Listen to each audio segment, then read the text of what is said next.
The top 10 women Joe Biden might choose as his VP.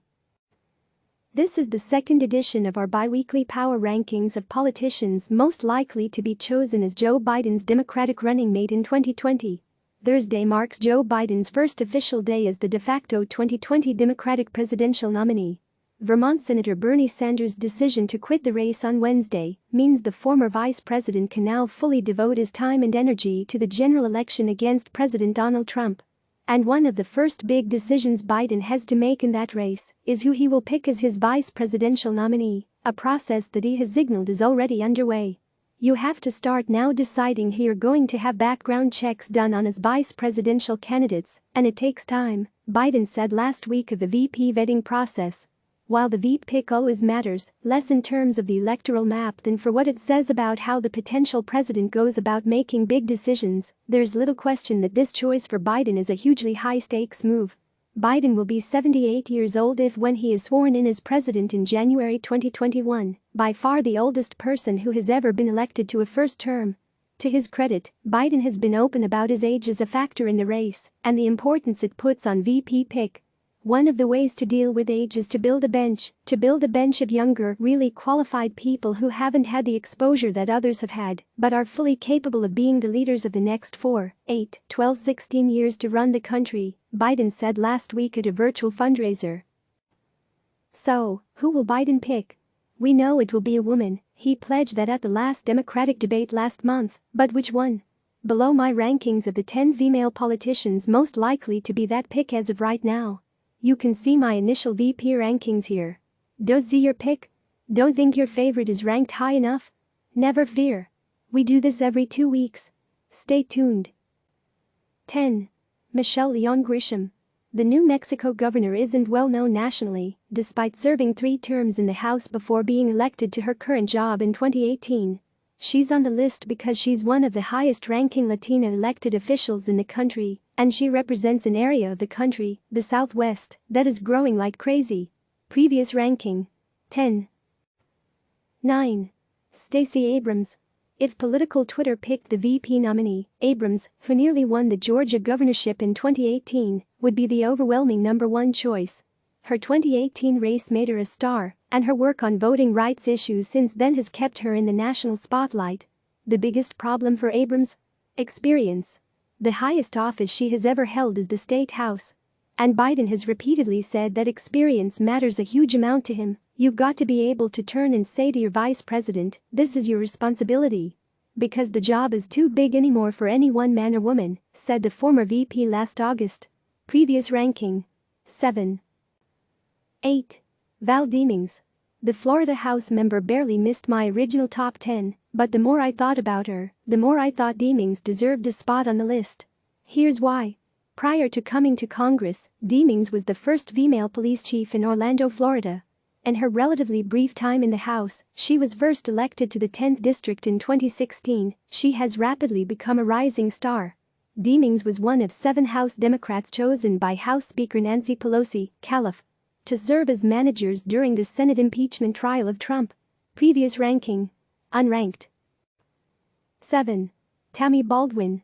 If you believe that Wisconsin is the Midwestern state that Trump must win in order to claim a second term, well then picking a popular senator from the state makes a lot of sense for Biden.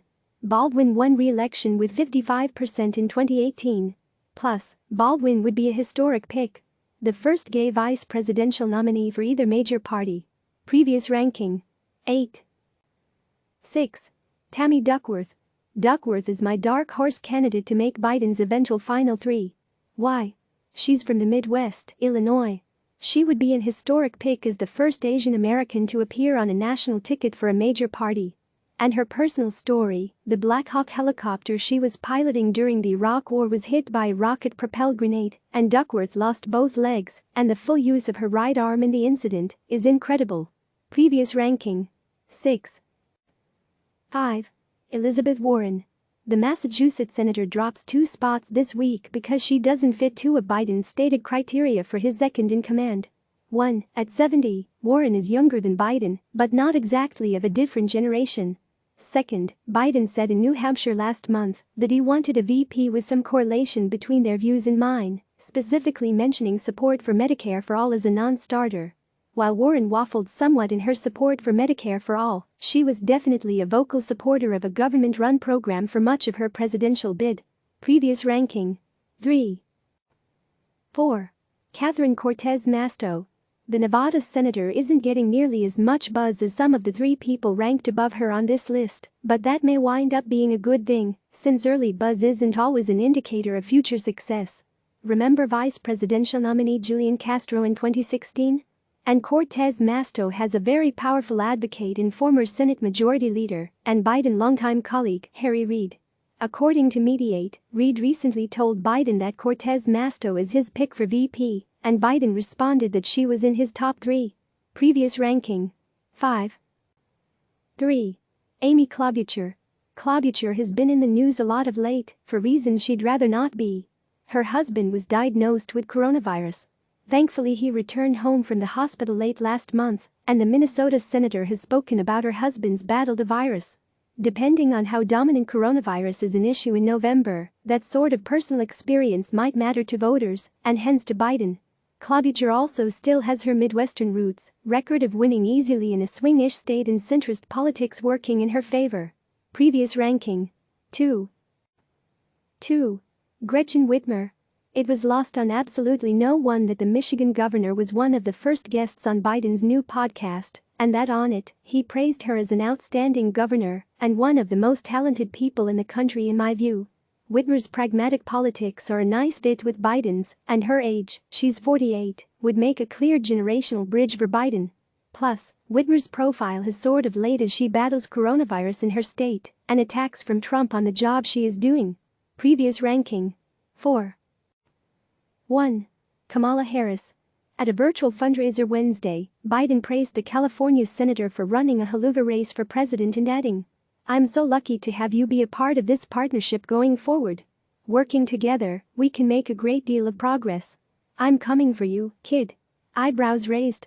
Harris checks all the boxes for Biden, an African American and Indian American woman from a huge Democratic and donor state who proved herself to be an able debater during her own run for president. Previous ranking. 1. Click subscribe to receive the latest news.